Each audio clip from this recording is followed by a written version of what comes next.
how much did you think Americans spent on lottery in 2010? I can guarantee you none of you can guess. It was $54 billion. Wow. Yeah. 54 billion. And the total payout is less than $1 billion. So people pay 53 billion chasing the billion. So I was watching that show, but the experts are saying that even if you win $50 million by playing with $1 lottery ticket, if you're a pessimist, 2 weeks after you won, you become pessimistic again. You will always find something to be mad about life. Because they were showing a show about all these young boys who went to Iraq. Some lost their legs, some lost their hand, and how they just bounced back and start living their life to the fullest again. And they were showing, if you're an optimist, even if you lose a leg, lose a hand, lose a limb, you will find a way to be optimistic again and find a way to live life. So everything that happens to us in life, it depends on how we filter it. I remember, you will see the relevance of this, because there's a correlation in the Bible that God gave me. I was going through my problem with the immigration about 3 years ago, or maybe 4 or 5 years ago, when they came to my house to look for me and I wasn't there, and it was such a massive rain. And I remember, you remember, when I was going home and I was telling God, say, God, you said this thing is over. Why are they harassing me coming to me? I said, if this is a joke, you have to stop it. Because that's how I talk to God. God is a friend. He said, I no longer call you servant, I call you my friend. So I was telling God, I said, look, if this is a joke, you have to stop it. So when I got home, my wife is like, you can't stay here. You have to go, because they will come back. Blah, blah. I said, okay, just don't panic. I went and I was sleeping in the church. I would pray, I would do a midnight vigil. One day, I was so sure, you can't tell me that Jesus is not walk there and wake me up and talk to me. I was so sure Jesus will show up and come and talk to me. 3 days, 4 days, nothing happened. On the 6th day of me sleeping on the altar in the church, nothing happened. I went home, and when we were having breakfast, my son was just eating. He said, yeah, by the way, Daddy, I had a dream last night. I saw Jesus. He said he's praying for you, that you shouldn't worry. We never discussed, it was maybe 5 years old then.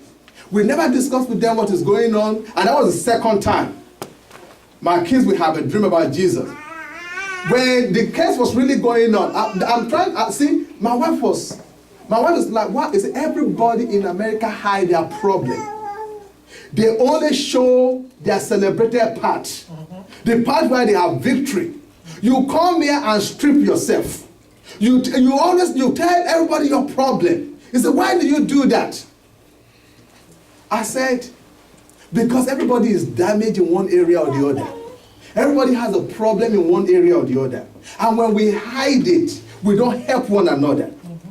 So by letting you know that I'm leading this church, I know where God is taking this church. But in spite of my own limp, I know I will get there. Amen. To reassure you that in spite of your own limp, you will get where God want to take you. So are you following me? So the first time when the immigration issue was raging crazily, and the lawyer said we should say, you know, all you need to do is just go to Canada and then come back and you'll be fine. You know, if you want to get something done, you talk to the youth. They know how to use the computer and everything. She booked us a flight. The flight was like, Uncle, is right at the Canadian border. You won't have a problem. We got there. We were asking them at the airport, how do we get a taxi to the Canadian border? They said, what? They said, you have to travel from here to Buffalo first. It's like Canadian border from here is like another, maybe 1,000 miles. I'm like, but we are so, it was a long story. But during that time, my first son, that was 10 years ago. It was 5 then too. So he had this dream. In the dream, he said he saw Jesus. We only have 2 sons then. You will see how these things are related. Because most people come to church and allow themselves to be impressed and to be lied to. No, you come to church because you and I are in this form, this filthy filter. The word of God is supposed to wash off the filth in our life so that we can start filtering things differently, start seeing God clearly.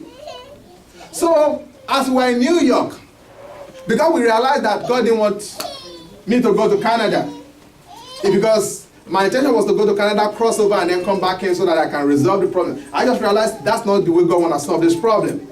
So we stayed with, say, a friend in New York for a few days. But while we were in New York, my son had a dream.